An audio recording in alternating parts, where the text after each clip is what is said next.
नमस्कार दोस्तों, स्वागत है आपका राशि ओरा में। आज हम एक बहुत ही महत्वपूर्ण विषय पर बात करने जा रहे हैं। गणेश चतुर्थी का पर्व हमारे लिए असीम श्रद्धा और आस्था का प्रतीक है। बाप्पा को अपने घर लाना, उनके स्वागत की तैयारी करना और फिर उनके विसर्जन तक हर दिन उनकी पूजा अर्चना करना, ये सब हमारे जीवन को सकारात्मक ऊर्जा से भर देता है। लेकिन क्या आप जानते हैं कि अगर आपने गणेश जी की मूर्ति सही तरीके से नहीं चुनी तो इसका आपके जीवन पर नकारात्मक प्रभाव भी पड़ सकता है। गणेश जी की मूर्तियां कई रूपों में मिलती हैं और हर रूप का अपना अलग महत्व होता है। जैसे बैठे हुए गणेश जी की मूर्ति घर में शांति और स्थिरता का प्रतीक मानी जाती है, वहीं खड़े हुए गणेश जी की मूर्ति को आपके जीवन में प्रगति और उन्नति लाने वाला माना जाता है। लेकिन क्या ये सभी मूर्तियां हर किसी के लिए शुभ होती हैं? चलिए इस बारे में विस्तार से जानते हैं। अब बात करते हैं उन मूर्तियों की जिन्हें भूलकर भी घर में नहीं रखना चाहिए। सबसे पहले, टूटी या खंडित मूर्ति। अगर किसी कारणवश गणेश जी की मूर्ति खंडित हो जाए तो उसे तुरंत विसर्जित कर देना चाहिए। ऐसी मूर्तियां अशुभ मानी जाती हैं और इससे घर में नकारात्मक ऊर्जा फैल सकती है। दूसरी बात, गणेश जी की ऐसी मूर्तियां जिनमें उनकी सूंड सीधे हाथ की ओर मुड़ी हो। हालांकि ये मूर्तियां देखने में बहुत आकर्षक लग सकती हैं, लेकिन इनका महत्व तंत्र मंत्र और विशेष पूजा में होता है, न कि घर में स्थापित करने में। इन मूर्तियों को घर में स्थापित करना हानिकारक हो सकता है। अब जब हमें ये पता चल गया है कि कौन सी मूर्तियां नहीं लेनी चाहिए, तो चलिए जानते हैं कि किस प्रकार की मूर्ति को घर लाना शुभ होता है।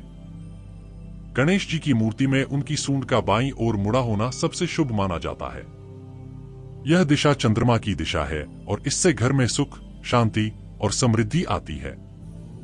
इसके अलावा ऐसी मूर्ति का चयन करें जिसमें गणेश जी बैठे हुए हों। ऐसी मूर्ति से आपके घर में स्थिरता आती है और जीवन में संतुलन बना रहता है। अगर आप उन्नति चाहते हैं तो खड़े हुए गणेश जी की मूर्ति भी एक अच्छा विकल्प हो सकती है। मूर्ति के रंग और सामग्री का भी विशेष महत्व होता है। सफेद रंग की मूर्ति को घर में रखने से शांति और सौभाग्य बढ़ता है। लाल या पीले रंग की मूर्ति ऊर्जा और शक्ति का प्रतीक होती है। अगर संभव हो तो मिट्टी से बनी मूर्ति का चयन करें। यह न केवल पर्यावरण के अनुकूल होता है, बल्कि धार्मिक दृष्टिकोण से भी यह सबसे पवित्र मानी जाती है। प्लास्टर ऑफ पेरिस या अन्य सामग्री से बनी मूर्तियां जल्दी विसर्जित नहीं होती और इससे पर्यावरण को नुकसान पहुंचता है। मूर्ति का सही चयन करने के बाद अब बात आती है उसकी स्थापना की। गणेश जी की मूर्ति को हमेशा पूर्व दिशा में रखें, जिससे उनका मुख पश्चिम की ओर हो। इससे घर में सकारात्मक ऊर्जा का प्रवाह होता है। मूर्ति की स्थापना करते समय ध्यान रखें कि मूर्ति की ऊंचाई आपके पूजा स्थान के अनुसार होनी चाहिए। बहुत बड़ी या बहुत छोटी मूर्ति रखने से बचें।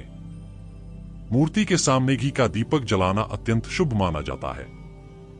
यह पूजा को संपूर्ण बनाता है और इससे भगवान गणेश प्रसन्न होते हैं। साथ ही मूर्ति के साथ कुछ फूल, दूर्वा घास और उनके प्रिय मोदक का प्रसाद जरूर अर्पित करें। तो दोस्तों, इस गणेश चतुर्थी पर सही मूर्ति का चयन करें और बाप्पा का आशीर्वाद पाएं। सही मूर्ति न केवल आपके घर में समृद्धि लाएगी, बल्कि आपके जीवन को भी खुशियों से भर देगी। अगर आपको ये वीडियो जानकारीपूर्ण लगी हो तो इसे लाइक करें, हमारे चैनल राशि ओरा को सब्सक्राइब करें और इस वीडियो को अपने दोस्तों और परिवार के साथ शेयर करें। गणपति बाप्पा मोरया।